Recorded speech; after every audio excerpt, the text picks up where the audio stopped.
My mind is being shattered. What?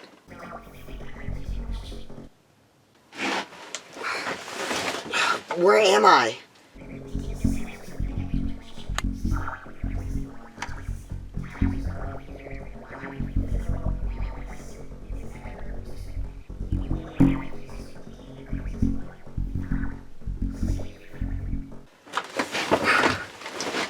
Then why does it look like a storage shed?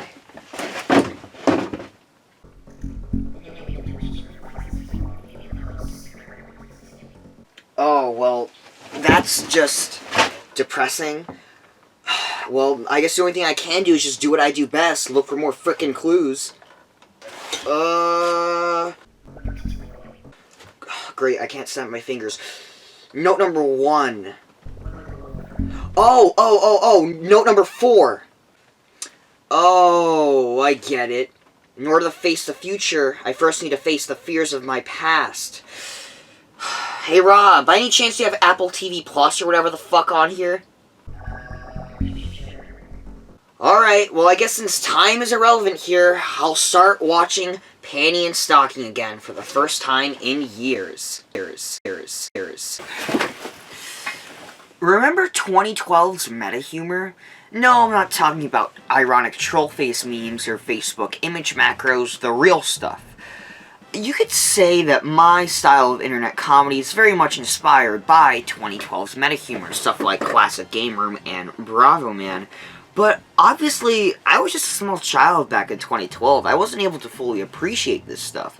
But as I go and look back at the content that challenge entertainment mediums, not just by comedy, but by overall creativity, I think Panty and Stocking easily comes to mind for me. The pure devotion to a canceled 13-episode series shows that there's really something here on the table to have on my personal quest of finding the best of the best genre definers of the 2010s.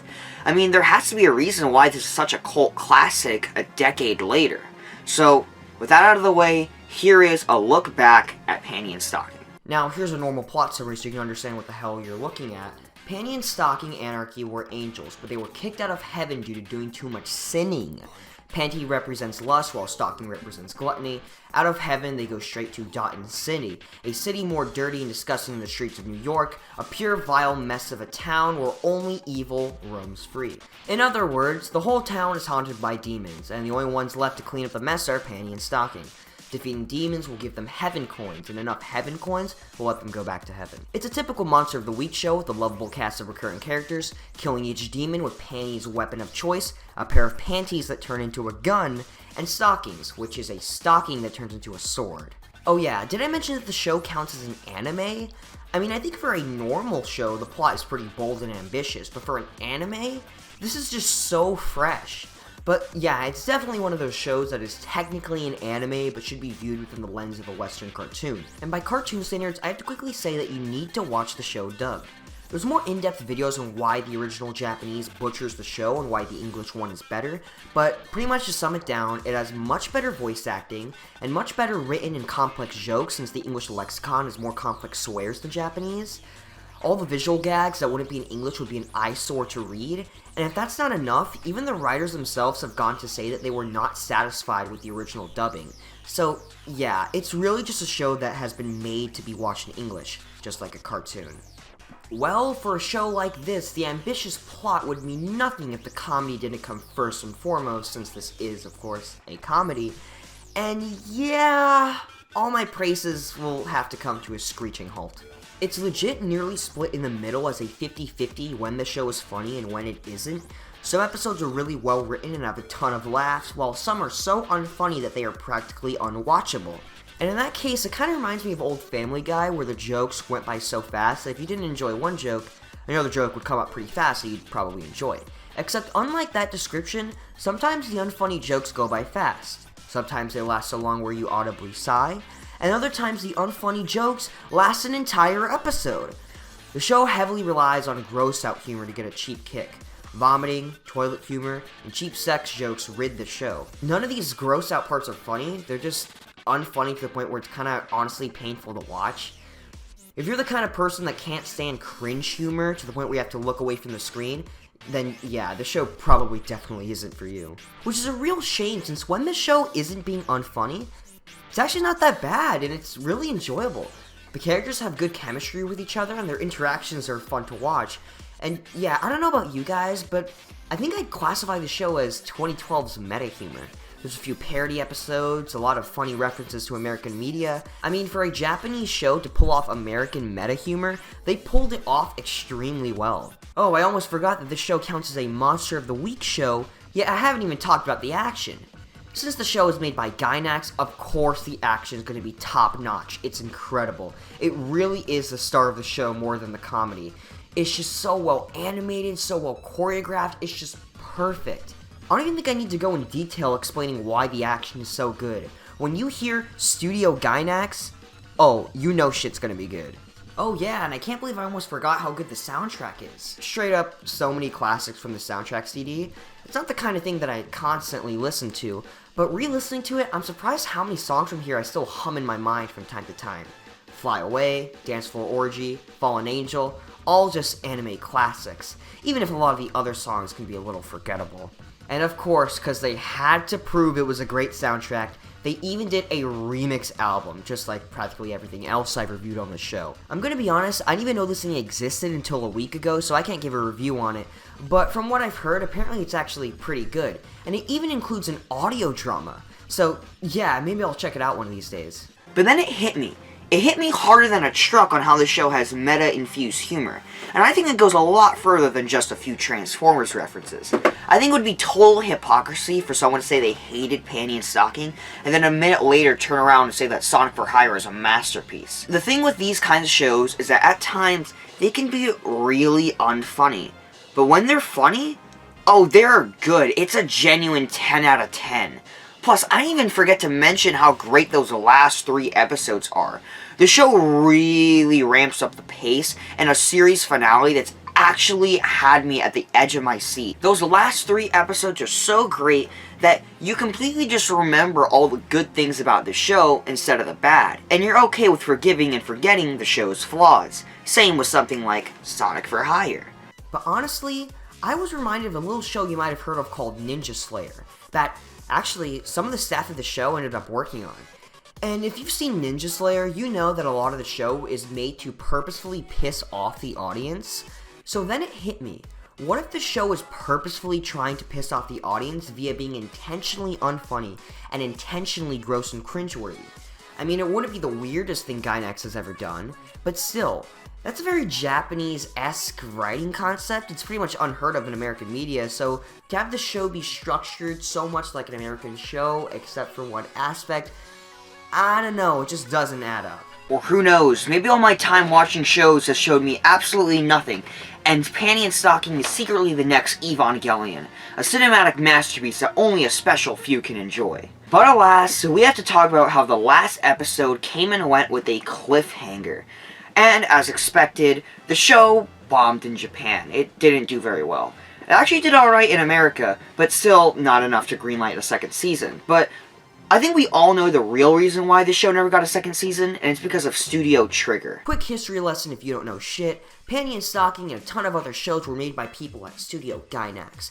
But slowly, people got fed up with Gainax because it was a terrible company. And a lot of the staff left to create the then newly formed Studio Trigger. Trigger right out of the gate did great for themselves, making smash hits like Inferno Cop and Kill la Kill. So of course, automatically, this newly formed studio wouldn't have been able to start again on production for a second season as if nothing happened, as they didn't have the rights or the original resources. And even if they did have the rights, why would you early in your career, when money matters the most, release a show that would have had a high rate of flopping just like its last season? It just didn't make financial sense. But over 10 years later, things have slowed a bit down for Trigger. They've amassed a collection of great hits and have become a household name in the world of anime. They are currently working on Cyberpunk Edgerunners and Gridman X Dynazenon, which I'm extremely excited for, so obviously they have their hands full right now. Now, do I think a Panty and Stocking Season 2 will never happen? Well, it's hard to say never, as the team has discussed really wanting to do a second season. But even then, it's been 10 years since the show came out in the US, its biggest market. Yeah, there's us, the hardcore fans, but by the time Trigger would have their hands empty to supposedly do it, i.e., I don't know, 2025, you can't deny that pretty much any piece of commercial momentum has just been completely obliterated, so it would be hard to get off the ground, but hey, what do I know? Plus, even if the team said they wanted to do a second season, how come it's been 10 years and they haven't tried at all to restart the project? Maybe it shows that they just don't have any faith that it would do well, but I don't know. But even then still, Studio Trigger has been known for being a very kind of Western-focused studio. I mean, look at all their shows. Kill la Kill, Little Witch Academia, Inferno Cop especially. They're all shows that were huge in the US, if anything more so than Japan. So if they market it towards Westerners, who knows, maybe it could do well. But yet, after the show ended, the show amassed a huge cult following in the West. And it's easy to see why. Not because of the art style or the action or because the show was actually a masterpiece, but because of the internet's obsession with the whole hot topic aesthetic this show had. Like, I gotta hand it to them. This show can smoothly fit right in next to stuff like Invader Zim and Gorillaz. You know, the stuff that was all the rage back in 2012. But obviously, I think we know the real reason why the show is so popular, and it's because of stalking anarchy. Take a look at this character design. It's just a nice, solid, well-made, appeasing character design, right? Well, it's also a character that I bet you've seen all over anime forums. I mean, seriously, go on an anime forum or Twitter thread, and I'm sure if you look far enough, you'll find a stalking PFP. But this isn't necessarily a bad thing, as all the children will go, "Ooh, that goth girl is super hot, I want to know where she's from," which will then redirect a lot of people to go watch Panty and Stalking. If anything, she's the only thing that's still keeping the show relevant, as I'm sure if she wasn't in the show, and if she didn't exist, no one would remember that the show exists, because she's the only thing that's keeping the show still relevant. And I swear, the Panty and Stalking fanbase is a rabbit hole that you can go so far deep in within any corner of the internet. My start happened when I went, oh, a stalking PFP on a comment on a YouTube video, and found myself on a podcast called the Caracast with Noobs. They were airing live, so I dropped in to show my appreciation by saying, I can't believe this only has 5 viewers, this is funny as fuck. They proceeded to go absolutely ballistic because apparently I was the only person who had ever called the show funny. They then pressured me into joining their Discord so I can be on the show and say some funny stuff. And joining that Discord server opened my eyes to an entire community of nothing but stalking PFPs. It was just so bizarre. And yeah, I know being featured on some no-name podcast shouldn't be inspiring, but it kinda was. I really enjoyed being on there for those 5 minutes, and I was a genuine fan of the show until the show stopped consistently doing episodes, only popping in once a year for E3 specials.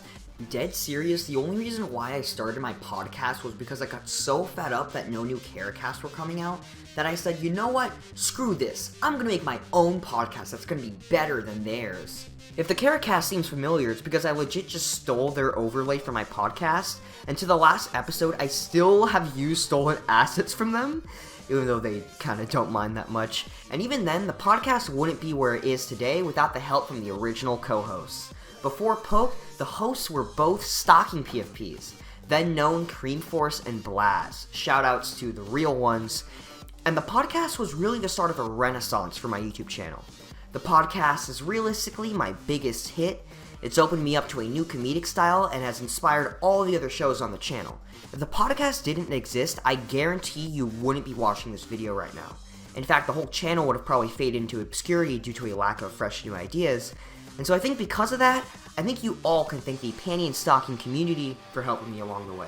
Now that I'm here reminiscing about my time in the PSG fandom, you know, all the friends and enemies I've made, although I vaguely remember making some kind of, like bet, and it had to do with Panty and Stalking Season 2. Let me go on Twitter real quick, let me try to find it.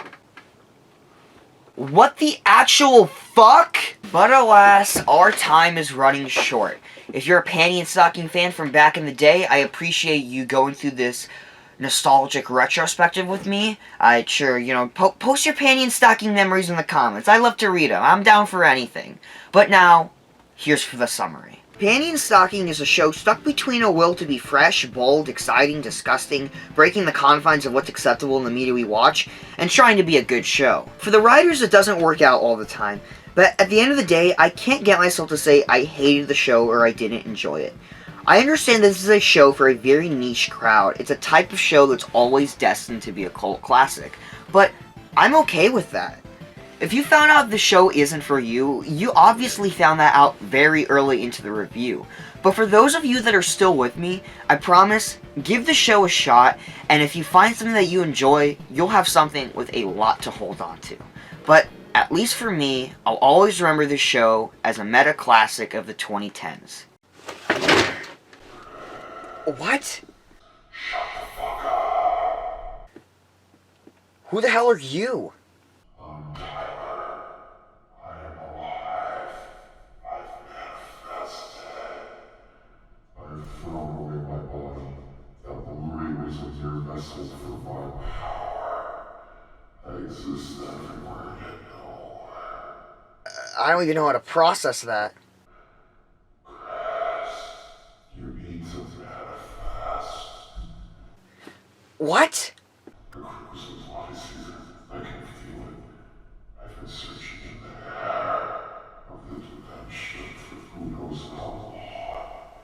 I think only you can do it. What? You need to find it, right? Something to your head. You felt the feel before we landed here. You know how to do it. Just do it. But how do I go back to my physical form?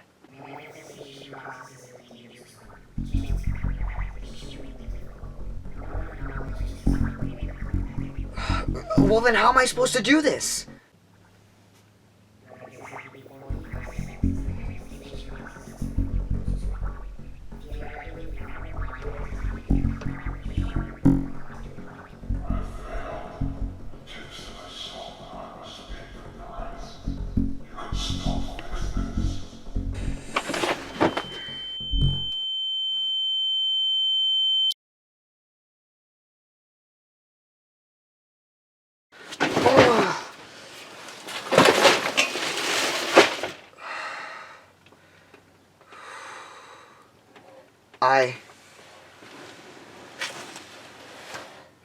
I lived.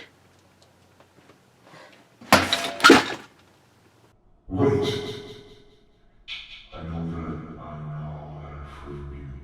Darvoc paid me to set up all of it. Bring you in, make you think you're afraid, but it was a lie from the start. As soon as after my knowledge, I now try to find it for myself. It let me. Well, I'd hurt you if I could. But here's the thing. You can't trust him. He wants to fuse the power for his own good. His shit and coordination means that this was a lie. The crystals belonged to the nation years ago, but it's not under his control now. Wait, I don't.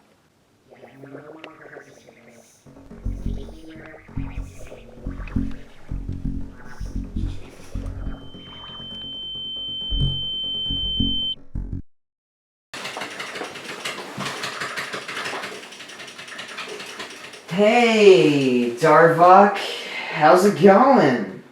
You have it. Yep, sure do. You know, I would give this to you, but I heard a little something that Tyler said on the radio. Might as well... Should you explain yourself? Well, why would you believe anything he says? He's a liar. Why did you frame me? Look, it's not that I framed you. You were the #1 choice for the job. A perfect match for the Crimson Blood. You were chosen. I was not chosen. Months of my life gone down the drain. My entire collection being rebuilt. All because you would rather have me run off errands for free. Look, it's all fine now. No, it's not fine. You just want this so you can abuse its power. You saw the nation for yourself. It's been going down the drain for years. What we need is that, to bring things back in order. It's not abuse, it's a show of force. We need to show the world why we should be taken seriously. I'm sure they take this seriously, your goddamn monotone voice. You shouldn't need chaos to bring order. There's ways around this. God, you're so naive. You know, if you want it so badly, Why don't you come and get it?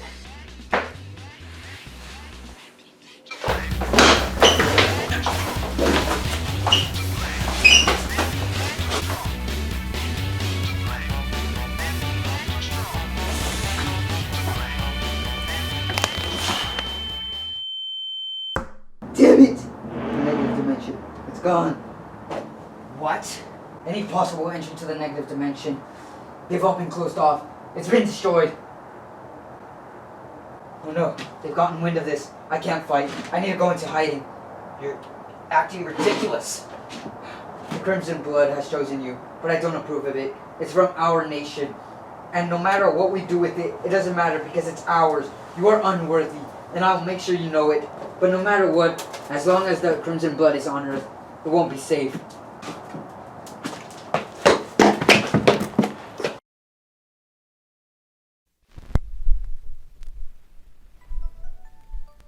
So then here's me.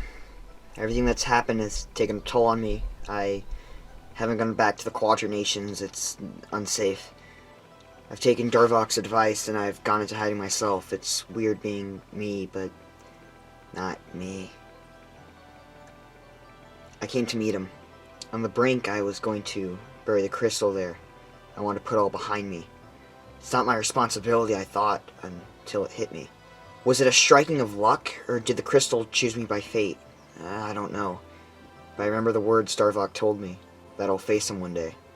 And whether it's Darvoc or someone else, as long as the crystal's on Earth, it's always vulnerable. But at least you know me. I'll always still be here, doing everything I do, while preparing for the worst.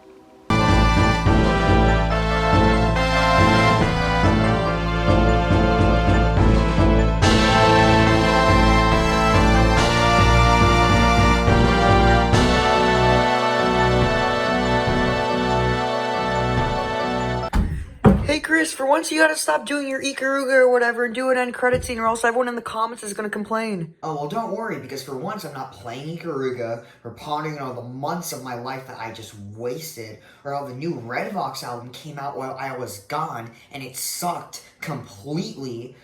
Because you know what I'm doing? I am rewatching how great of a show Kill la Kill was. Also, you're being evicted. What?